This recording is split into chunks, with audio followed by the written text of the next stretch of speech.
After 2 weeks spent in Sydney, the crew of LG Flatron were all too aware of the task that awaited them when the race resumed. Although the conditions in the harbour were benign, easing the teams back into the race routine, they were well aware that the most brutal leg of the race was yet to come. The route to Cape Town would take the fleet deep south once more, but this time it would be autumn in the Southern Ocean and there was a real danger posed by icebergs. The race start was once again in sweltering conditions with very light winds, and it was a lottery as to who would make the break first. As an added incentive, race organiser Che Blythe had offered an extra prize for the first boat around the wee Che buoy, the last buoy on the course before heading out of the harbour and into the open sea. It had been a great stopover, and the race in the harbour offered all the crews a last chance to see the sights and bid farewell to the great southern city.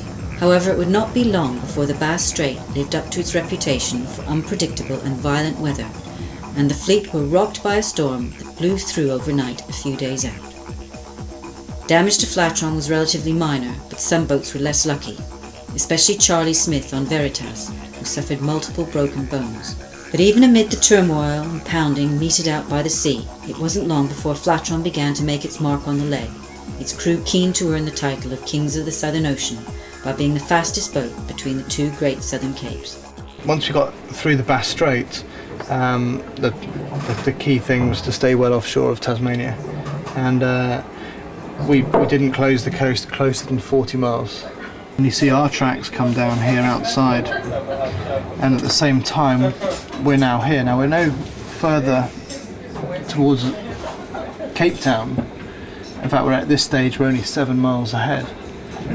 But you can see the distance opened up here is considerable. We're 60 miles further south. We're sailing in stronger wind. These guys have been caught by the high pressure and are just being held back. We have a good chance of really making some miles here. I think over the next 24 hours you could see us opening out to maybe 50 miles ahead, maybe 60 miles.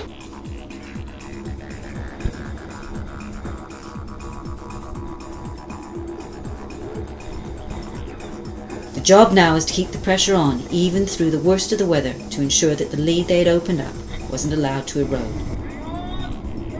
The routine of assessing the speed of the boat and the wind strength and changing sails to suit the conditions remained the same as it had been on every leg up to now, though the task of changing from one sail to another became a more hazardous operation. Every one of the crew had their own story. The fantastic sights we saw, like the Southern Lights, I'll never forget. That was just unbelievable.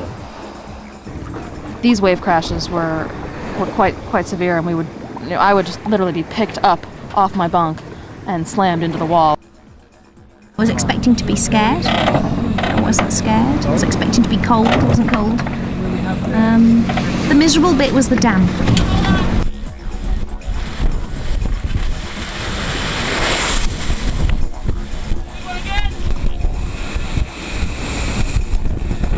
Just watching the seas flatten off around you because the wind's just driving the tops off them.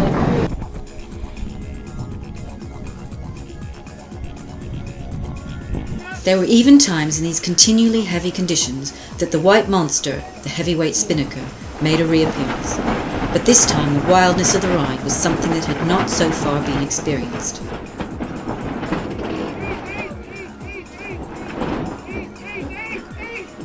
As Flatron kept pushing and started to open up a lead of approaching 200 miles on second place, Andy McGrath summed up the main differences between the two big Southern Ocean legs. We had the bigger waves, we had the icebergs, the snows, Southern Lights. It was more of that sort of Southern Ocean package that I was expecting. There were even times when the crew wondered what they were doing there. If I did ever come back, it would be on a large and warm cruise ship. I think the highs were probably the Southern Lights, the Aurora Australis. A wave appeared in front of the boat, which I knew we hadn't got the speed to get over the top of. And it was a split-second decision, do I bear away? And I think if I'd have bored away, I think we'd have had a knockdown.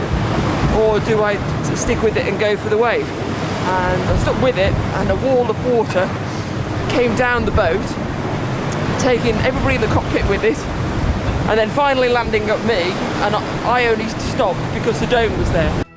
As Flatron was taking a greater than usual pounding, and after fast approaching 20,000 miles travelled in the race, it was more important than ever that the regular checks on the rig and equipment above and below deck were undertaken, and any small repairs that needed to be made were carried out before problems got out of hand. We're just going through and doing a deck check, looking for wear and tear on any of the items that we have on deck. Yeah, last time I was on deck 3 or 4 days ago now, I got my little finger caught in the main sheet block. So I was just moving around the back of the main sheet and it was just eased at the same time, so my fingers got stuck into it. The crew were reminded that they were not the only creatures in this far corner of the planet, as the remote Kerguelen Islands provided a marker for the race. Southern lights were incredible. It just looked like giant ice cathedrals towering over you. And then some nights you'd get a magenta color in there that would just zip across the sky in a wave. In some bizarre way, it's been quite a pleasurable trip. What's the target? There we go, we're going for the low hole. Going for the low hole first.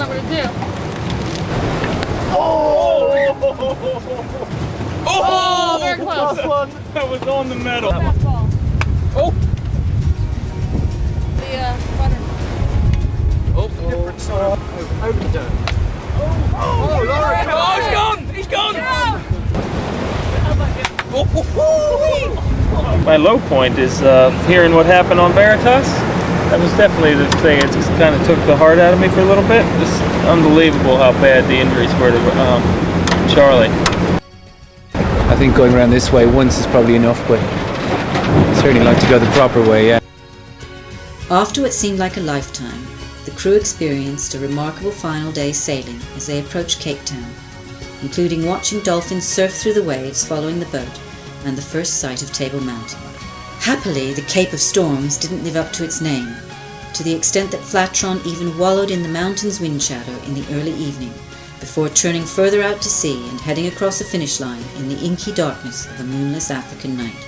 We obviously got our big break by getting south very early on, and that was the key to this leg. It put us 100 miles ahead in the first 72 hours we were 50 miles ahead, 96 hours we had a 87-mile lead.